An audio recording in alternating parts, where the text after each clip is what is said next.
Haleluya, puji Tuhan. Pada hari ini kita akan kembali mendengarkan firman Tuhan. Tapi mari kita berdoa terlebih dahulu. Tuhan Yesus, terima kasih buat segala campur tangan-Mu dalam kehidupan kami. Panjang minggu Engkau sudah tolong kami ya Tuhan. Kami boleh ada lagi hari ini semua karena Engkau Tuhan. Dan pada saat ini Tuhan, kami akan membaca dan kami akan merenungkan firman Tuhan. Oh tolong kami ya Tuhan Yesus, ketika kami mendengarkan firman-Mu, kami boleh mengerti dan kami boleh memahami akan firman-Mu dalam kehidupan kami. Terima kasih di dalam nama Tuhan Yesus Kristus. Haleluya. Amin. Di nama Tuhan, mari saudara-saudara kita akan baca Alkitab di dalam 1 Yohanes 3 ayat 24. 1 Yohanes 3 ayat 24 firman Tuhan katakan, barang siapa menuruti segala perintahnya, ia diam di dalam Allah dan Allah di dalam dia. Dan demikianlah kita ketahui bahwa Allah ada di dalam kita, yaitu roh yang telah ia karuniakan kepada kita. Puji nama Tuhan. Di sini Allah mengaruniakan, Allah memberikan rohnya kepada kita, yaitu Roh Kudus. Roh yang diberikan kepada kita itu adalah jaminan bagi setiap kehidupan kita. Bahwa kita tahu ketika Yesus naik ke sorga, janji Allah di dalam kehidupan kita semua.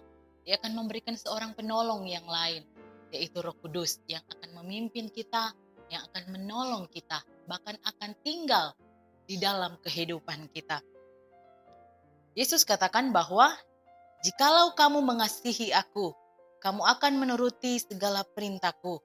Aku akan minta kepada Bapa dan ia akan memberikan kepadamu seorang penolong yang lain, supaya ia menyertai kamu selama-lamanya, yaitu roh kebenaran. Dunia tidak dapat menerima dia, sebab dunia tidak melihat dia dan tidak mengenal dia. Tetapi kamu mengenal dia, sebab ia menyertai kamu dan akan diam di dalam kamu. Ini jaminan Allah di dalam kehidupan kita.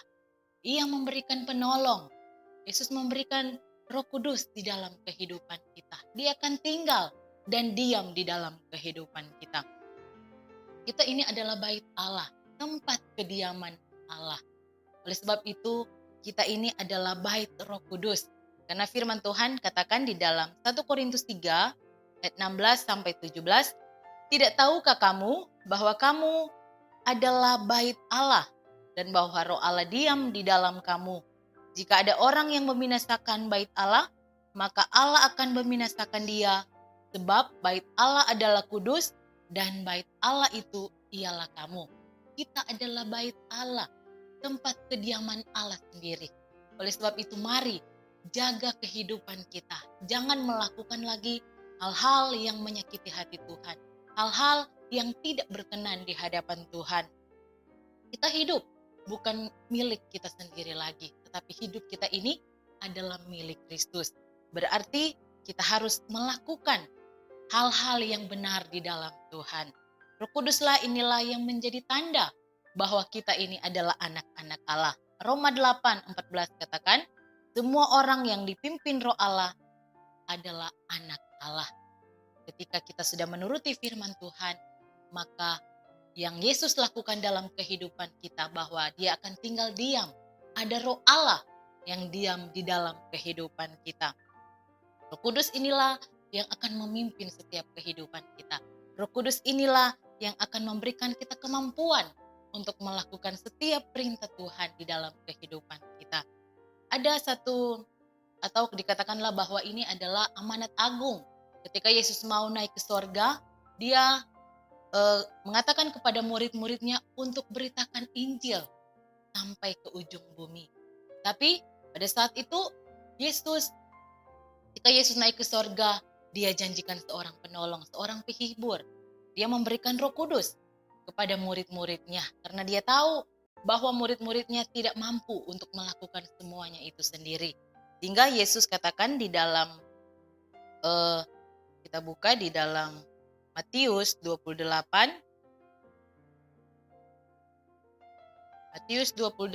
ayatnya yang ke-19 sampai 20.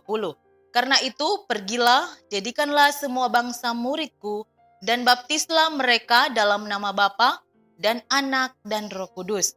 Dan ajarlah mereka melakukan segala sesuatu yang telah kuperintahkan kepadamu. Dan ketahuilah aku menyertai kamu senantiasa sampai kepada akhir zaman. Ada penyertaan Tuhan di dalam setiap murid-muridnya. Bahkan kepada kehidupan kita semua. Ada campur tangan Tuhan lewat Roh Kudus yang akan Dia kerjakan di dalam kehidupan kita. Murid-muridnya butuh Roh Kudus. Ketika Roh Kudus tercurah di dalam kehidupan mereka, maka mereka akan punya kuasa yang besar untuk memberitakan Injil kebenaran Allah. Kisah Para Rasul 1 ayat 8 katakan, tetapi kamu akan menerima kuasa kalau Roh Kudus turun ke atas kamu, dan kamu akan menjadi saksiku di Yerusalem dan di seluruh Yudea dan Samaria dan sampai ke ujung bumi. Ini yang kita peroleh daripada Tuhan. Kita akan punya kuasa yang besar itu asalkan Roh Kudus turun di dalam kehidupan kita semua. Kita jangan mendukakan Roh Kudus. Kita jangan menghujat Roh Kudus. Biar kiranya kita ketika Roh Kudus sudah ada di dalam kehidupan kita, kita dengar suaranya Roh Kudus. Jangan kita menganggap enteng akan Roh Kudus ini. Hidup kita ini ketika Roh Allah bekerja, Roh Allah ada diam di dalam kehidupan kita, kita pakai sebaik-baiknya akan Roh Kudus ini sehingga kita punya kuasa yang besar untuk menyampaikan kabar keselamatan daripada Tuhan Yesus. Sehingga di dalam kehidupan kita, kita tetap benar menjalankan setiap firman Tuhan. Ada satu contoh tokoh Alkitab di mana ketika orang ini dia percaya kepada Tuhan, tetapi pada akhirnya ternyata dia belum bersungguh-sungguh kepada Tuhan, sehingga dia mau membeli Roh Kudus ini. Nah, Simon seorang penyihir. Dia ini adalah seorang penyihir yang punya kuasa di dalam kehidupannya. Orang-orang takjub, orang-orang heran akan setiap perbuatan daripada Simon si tukang sihir ini. Tetapi ketika ada Filipus memberitakan firman Allah dan Simon melihat ada tanda-tanda mujizat yang Filipus lakukan, tetapi ini mujizat yang dilakukan oleh Filipus berdasarkan akan kuasa Allah, bukan berdasarkan pikiran-pikiran yang Simon lakukan pada saat itu. Nah, tetapi ketika Simon melihat bahwa ada mujizat yang besar, maka Simon menjadi percaya, bahkan dia dibaptis. Tetapi pada saat itu ternyata dia belum sungguh-sungguh percaya kepada Tuhan. Sehingga dia katakan kepada Petrus, saya mau beli Roh Kudus itu. Karena pada saat itu juga Petrus menumpangkan tangan kepada orang-orang yang ada di Samaria, sehingga mereka dipenuhkan Roh Kudus. Ada mujizat yang terjadi. Simon melihat itu satu kuasa yang besar. Sehingga Simon, si tukang sihir ini mengatakan kepada Petrus bahwa saya akan membeli Roh Kudus itu. Tetapi Petrus katakan bahwa itu satu perbuatan yang keji di hadapan Tuhan. Ini yang dilakukan oleh Simon. Dia hanya menilai Roh Kudus itu dengan mata jasmaninya, tetapi dia tidak sadar bahwa itu adalah pekerjaan Tuhan yang luar biasa. Oleh sebab itu mari kita menjadi seperti Petrus.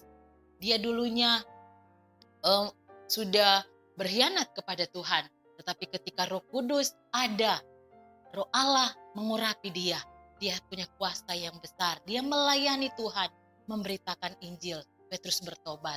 Biar kiranya kehidupan kita semua juga ketika kita sudah dipenuhkan oleh Roh Kudus, biar kita pegang janji Allah itu untuk kita dapat melakukan hal-hal yang benar. Firman Tuhan katakan di dalam Yehezkiel 36 ayat 26 sampai 27.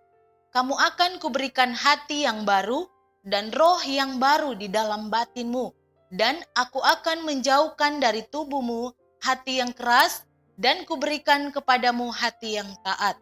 Rohku akan kuberikan diam di dalam batinmu, dan aku akan membuat kamu hidup menurut segala ketetapanku dan tetap berpegang pada peraturan-peraturanku dan melakukannya. Biar kiranya kehidupan kita ketika kita melakukan firman Tuhan, maka Allah akan memberikan kita roh yang baru, roh yang taat pada setiap firman Tuhan.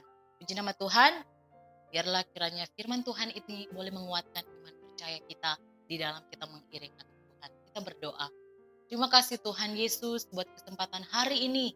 Kami boleh menikmati firman-Mu ya Tuhan Yesus. Bahwa Roh Kudus-Mu sangat penting dalam kehidupan kami. Biar kiranya Roh Kudus itu akan bekerja sepenuhnya dalam kehidupan kami. Sehingga kami punya kuasa. Kami boleh dapat memberitakan firman-Mu. Bahkan kami boleh melakukan perkara-perkara yang besar bersama dengan Engkau ya Tuhan.